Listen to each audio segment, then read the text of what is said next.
Hello, everybody. Welcome to the 18th episode. I'm your host, Elena, real estate broker and CEO of Union Real Estate. Today, I'm pleased to introduce you to Kit Peng, who is founder of Boston Speaks and a Harvard Business School public speaking coach. Welcome, Kit.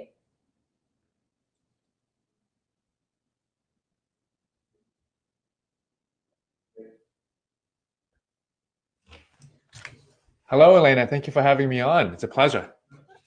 The pleasure is mine. So, can you give the audience a little bit about yourself?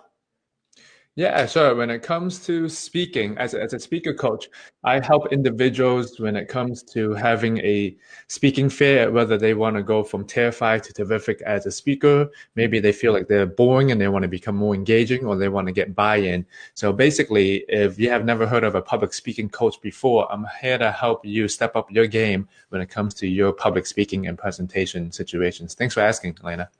Oh, well, thank you. So this is an important topic, especially nowadays, um, that we are in this whole virtual format. And I wanted to bring you on because I'm sure it requires a different set of skills speaking through this virtual platform. So can you let us know why is it so important, the public speaking? And then maybe later we can dive into the tips and tricks.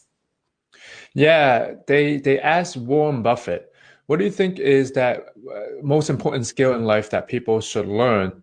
And he said, mastering your public speaking skills will raise your value by 50% because every single time you open your mouth, it could be an asset rather than a liability. And, we are doing more Zoom calls and virtual meetings, whether, in person or virtually now. We have to be able to speak and command the room virtually or in person. We have to feel confident and we have to get our ideas across. We are no longer living in the survival of the fittest. We're living in an era where it's who gets the idea across at the end of the day and who believes in that idea. And so working on your public speaking skills, persuasion, storytelling skills will help you be more successful personally and professionally at the end of the day to get your ideas across. So I'm sure like public speaking can be different from the face-to-face, like in live events compared to this virtual format. Like you talk about confidence, you talk about how to deliver the message to our audience. Can you share some tips on that, on what will be the difference if there's any? Yeah, when it comes to doing stuff online, like we're doing right now on a Zoom call, the most important thing and one of the biggest mistakes that I see people doing is that they are not sustaining their energy. Mm. Usually, when we are in a room by ourselves, if you don't talk, if I don't talk, it's usually going to be silent. Or usually when you ask people to type into something in the chat, or you ask people, to raise their hands to do something, there's usually a little bit of delay time because everyone on their end is thinking, oh, should I be the first one to do it? Same thing in person. So you have to sustain your energy, definitely when it is virtually, because like, let's say you saw some people do webinars before. They are the only one talking and no one else is talking for the whole hour. Or even if this is a Zoom meeting, again, it will be dead silence. So it's up to you to sustain your energy and keep it throughout the time that you talk. Don't look at people's faces and say, oh, they're making a face, therefore, did I say something wrong? If you keep your energy up, most likely other people will also be engaged as well. So that's one of the biggest mistakes that I see people doing when it's virtually. Mhm. Another thing that could be different is, of course, you have to be able to adapt to the medium that you are using.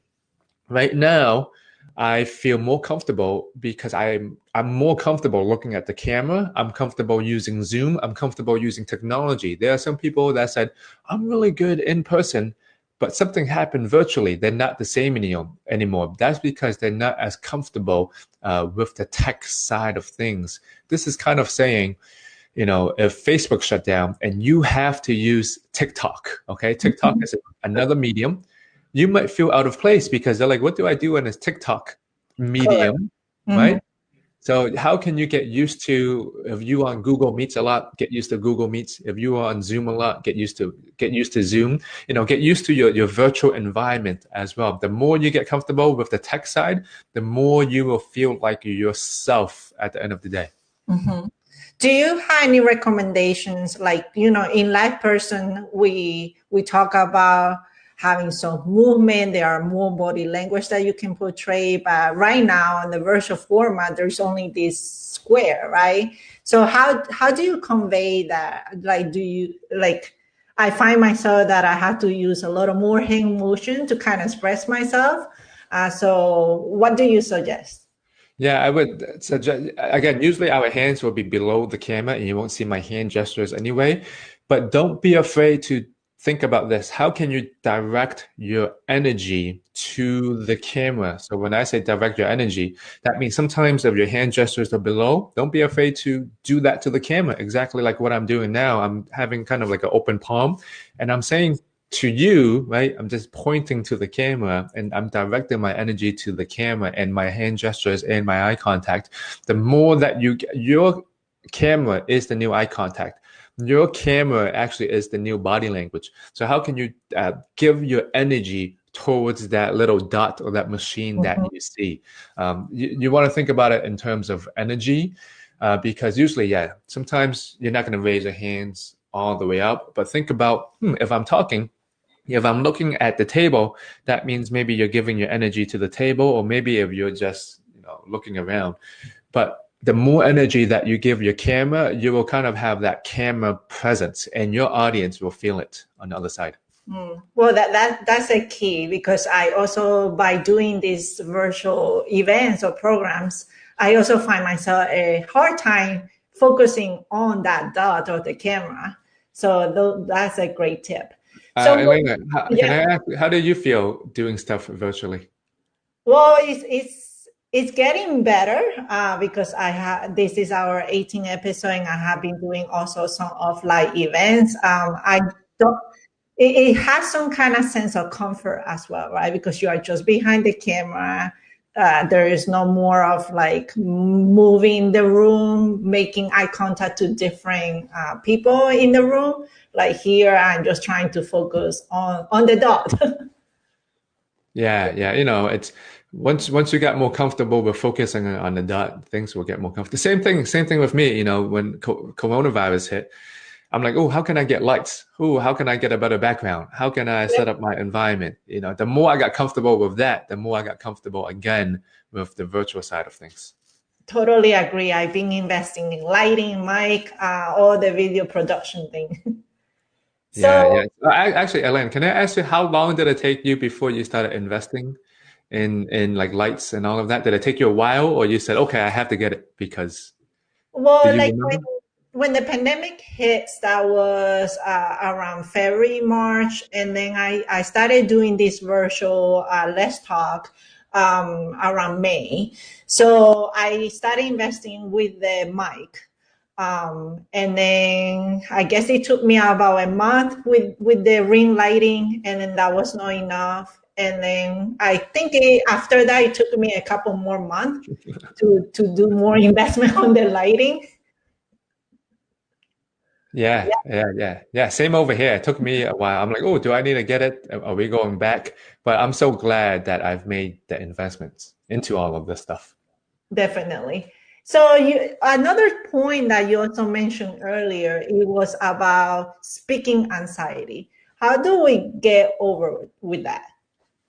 One is, if you have speaking anxiety, you first have to first acknowledge that you have speaking anxiety. Most of the time, when it comes to like speaking events, we just want to get away from it as far as we can. We don't want to think about the event.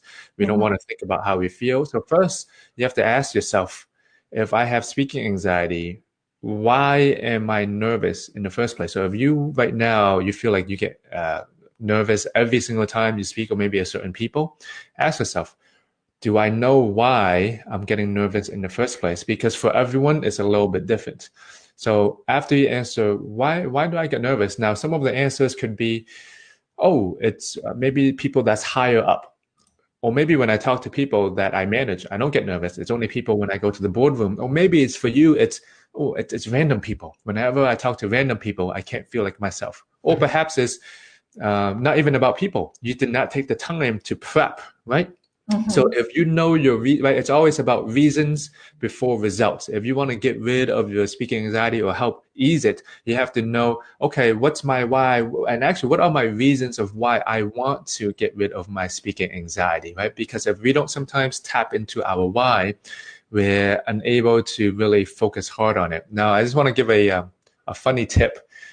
If right now or in the next day or maybe in an hour you're going to a speaking event and you're going to get really anxious, okay, maybe it's the build up an hour before or maybe it's 10 minutes before, what can you physically do? Okay, I'm not talking about mindset stuff. What can you physically do to ease your anxiety? This is going to sound funny. Oh my God. Let's see. I want you to squeeze your butt. Okay, that's it. You cannot squeeze your butt and be scared at the same time. So if you heard me say that, you might even try it now. So okay, the back scene behind this, even if you're squeezing your hands, if you're Mm-hmm. squeezing your hands and then you let go, your body will want to breathe. And the other thing that when you're squeezing your body, most of the time we're anxious is because we get stuck in our heads. We're creating scenarios like we don't even know what's happening when Yeah, yeah. we're nervous. We're just in our heads. In reality, nothing's happening in reality. So Mm-hmm. when we squeeze our hands or you're squeezing your butt, you want to bring yourself back to reality. Well, it also feels like a distraction because while you are saying it, I'm also trying to do it myself right now. So it's kind of like, I guess, redirecting that anxiety or Yeah. refocusing. So, this also kind of like goes back to meditation. Instead of reacting to everything that's going into our minds, like I do this myself. I'm talking about like, oh, it's 10 p.m. I have to do more work. No, Yeah. well, do I really? Am I just telling myself that? Because, I'm reacting to everything that's going into my mind and I'm not being here in the present mode. So, Mm-hmm. how can the best speakers, they are not in the past. They're not in the future. They're here with you as the speaker right here in this moment. Right. So why do you think like people fail to become great speakers? Well, when it comes to becoming great speakers, I think that one, are you dedicated enough to becoming a great speaker? Most people, they say, oh, yeah, I know I need to work on my speaking. I'll do it next year. How dedicated are you to becoming a speaker? Because if you think about it, it's kind of like fitness. you know, all the exercises are out there. I can give you a bunch of exercises to do. If you want to Mhm. get fit, how dedicated are you to getting fit this month, this week, right? So at first, if you're not dedicated, you can't become great. Second, and this is a key thing, this is how you go from good to great. It's the questions that you ask. Another big mistake that we do is when we first start thinking about how can I become a good speaker, we tend to look towards the mirror too much. Well, what do I mean by that? When you look at the mirror, you start seeing, oh, my hair is not okay. My face is there's pimples on my face. We need to sometimes look through the mirror and basically treat it as a window because most of the time, really, have you been on this interview and have you asked, I wonder how many times Kit is going to mess up. I wonder how many Kit is going to say. I wonder if he has anything planned. We will probably say this to ourselves, but Mhm. we need to start asking more questions of instead of how can I, right? You need to start thinking of how can my audience gain more from my talk today? Because your audience will never ask, how many will Elena say today? They'll never ask that. So if you start flipping the questions and start looking through the window more and thinking about your audience, so the questions you should be asking are, what does my audience want from me today? How Mhm. can my audience gain more value? If you keep on asking these questions more of now again, I'm not saying stop asking the questions about yourself, but the Mhm. quality of your life and the quality of your speaking, it's determined by the questions that you ask. So if we focus on negative things, what will happen? More problems will happen. But if we focus more on opportunities, what will happen? More opportunities will come about. So it's the same thing with your audience. Think more about your audience and they will get more value at the end of the day. So that's a few things about going from good to great as a speaker. Oh, these are great tips. Thank you, Kit. So I want to make sure that our audience are also participating and staying engaged with us. So just so Kit can answer your questions, just drop us a message on Facebook. So let's see if we have any questions. So we do have one. Kit, do you have a personal ritual you follow before doing a public presentation? If so, can you please share it with us? Yeah, and I would say you also have to create your own. The things that I do before I do a presentation, what's important is I'm going to flip this around really quick. Don't Okay. just ask what you do before, you also need to ask what you do afterwards. Most people think, I'm setting up for success, but what do I do afterwards? Okay, Mhm. so let me explain before. This is in a virtual environment, this is what I do now. I take time to set up my lights. I take time to meditate 5 or 10 minutes. I take time to get my water. I take time to set up the room. And right before, I want to be able to meditate. Of course, yes, have your notes and practice beforehand. But these are like the 4 or 5 things. Like have them down on a list, like an airplane, pilot about to take Right. off. Do I have my water? Did I set up the room? Did I meditate? These are the things that will make me more me. Now, the Mhm. most important thing is after speaking for a while, you know what happens? After, let's say I do this interview, or you're doing this interview, or you gave a speaking event. Afterwards, your mind is like all over the place. You're like, I just finished this interview. I just finished this talk. Sometimes you don't even know what you're doing. So you need a routine afterwards too. What I do is I exit the computer as fast as I can. Because if I stay on the computer, I'm going to go on social media. And then I get stuck again, right? So I exit the computer. I go and meditate. That's it. Those 2 things will save me from being a monkey mind all over again. So have your routine before and afterwards. So if there's one thing that you can do today, I will say, what routines will set you up for success before and what routines will set you up for success afterwards? Now, I didn't talk about the during part because um, everyone has a little bit of a different taste. Now, some people, they have a bunch of notes in front of them. Mhm. I'm one of those people. Because I talk about my topic so much, I know what I'm talking about, so I don't need notes. But if you think you are talking about a new topic or something that you don't know too much about or you're preparing for, have your notes in front of you. It's nothing bad to look at notes. You have to use notes, okay? It could be bullet points. Example, Amanda Gorman gave her poetry on inauguration day. Do you know the whole time she was looking at notes?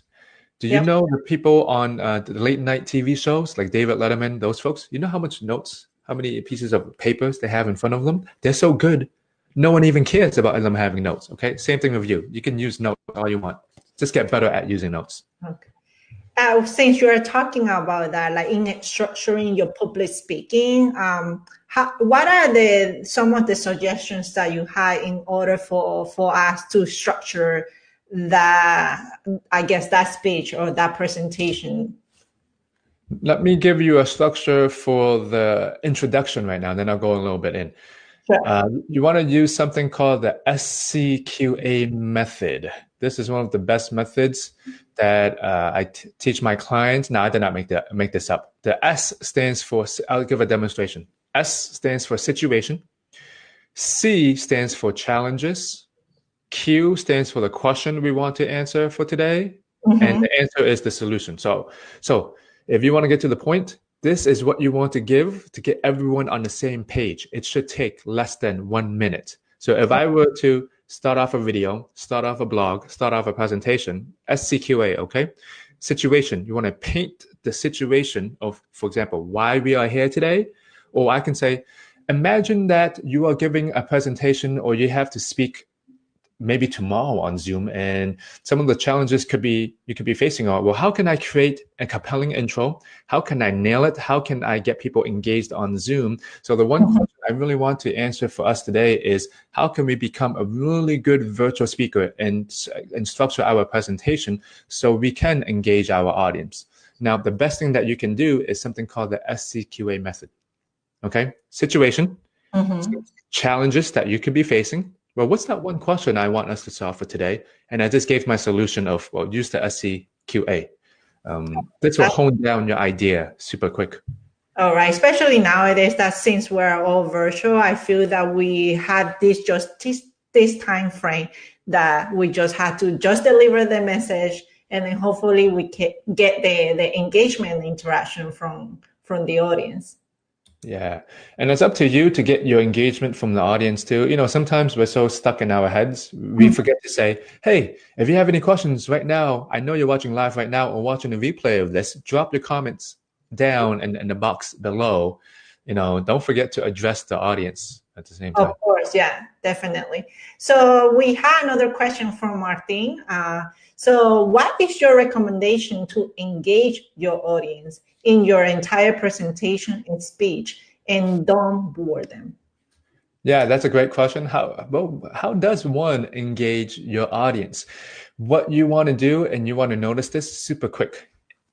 I want you to look at your last videos or the last time you talk, or maybe just think about it. What pronouns were you using? I, you, we, they. If you want to engage your audience, this is going to be a very simple one. Use the word you more. Because do you know why you would be engaged? Who are you talking about? You, right? People's ears will just perk up just because you're using the word you. Let me give an example. I am going to introduce myself using the word I, and then I'm going to start over, same content, use the word you, and then start over, use the word we. My name is Kit Pang, and I am a public speaking coach. I help people with their speaking anxiety and helping them go from boring to engaging. What I do on a normal basis is give people a kick in the butt when it comes to their public speaking. I'm going to start over. Now, you might be watching this video, whether you're live or on the replay of this, because you might be interested in the title, public speaking during current times, or maybe you're just interested in watching Elena or me, but you're here because you want to work on your public speaking skills, whether you have speaking anxiety or maybe you want to go from boring to engaging. As a speaker coach, I'm here to give you a kick in the butt that you need to get to your next level. Okay. Similar content. I just try to use you as much as we can. So you can also use we, right? We're here today because we want to help everyone improve on our public speaking. So at the end of the day, let's really, drop the comments down. What do we want to work on as speakers? Maybe it's our speaking anxiety. Maybe it's going from boring to engaging. So at the end of the day, let's help each other grow as speakers because we can all give feedback about each other's speaking. So, you know what kind of pronouns you use. Use the word you a lot more. That is a good one. So we are close to the end of the show. Is there anything else that you want to share, Kay, as final thoughts or tips? Yeah, most people fail to become a great speaker. I'm going to give 4 quick things. One is because they don't have a system. Imagine you want to learn how to play the guitar. If someone gave you a guitar, yeah, you can, pluck the strings, but it's hard to make music. So if you want to become a great speaker, what system are you following? It could be a book. It could be a coaching program. It could be something, okay? Get a system. The second reason why people fail to become a great speaker, they don't have accountability. Yeah, you started playing the guitar this week and you did it every single day, but the next week happened and then you stopped. Why? Yeah. You need accountability. You need a kick in the butt from a coach, myself, or a friend. Third reason why is you don't have a coach. Imagine you learn how to play the guitar and you have a coach who's been doing it for a long, long time and they've been coaching others. They can spot your weaknesses and your strengths super quick and they can give you feedback that you can never, ever see yourself. And the fourth reason is most people are not determined enough. And again, these are the 4 areas that is just not in speaking, anything in life, right? Imagine fitness. Do you have a system? Yep. Do you have accountability? Do you have a coach? Are you determined? If you have those things, it's hard not to fail. So if you can pack your life with these 4 things, you'll become a really good speaker. And of course, if you're ever interested, you can go to BostonSpeaks.com where I can provide you with many systems. I'm here to give you a kick in the butt with your speaking. Awesome. Thank you so much, Kate. This has been great. And then like Kate mentioned on Here below, you have our social handle. If you have direct question for kids, feel free to shoot in a direct message or email. So we are here for you. Thank you so much for tuning in. I really appreciate that month after month you're following us and then tuning in at Let's Talk. So for our upcoming events, next month in March 10th, we will have Joshua Allen Hardeman, who will be sharing tips and tricks when it comes to home staging. So as you know, springtime will be coming no time. So we want to make sure that our sellers are ready to put together the house and then going on the market and then get top dollars. And then also, if you are looking to purchase your first home, don't miss out on the webinars that we have put together for you. We're going to make it fun and informative. So we're going to have on February 24, the Spanish version. And then on March 3rd, we will have the English version. So with me, I will have along other specialists, attorney, home inspector, and lender. So I hope to see you. Check out our Facebook, Union Real Estate LLC, for more details. Thank you so much and have a good day. Bye.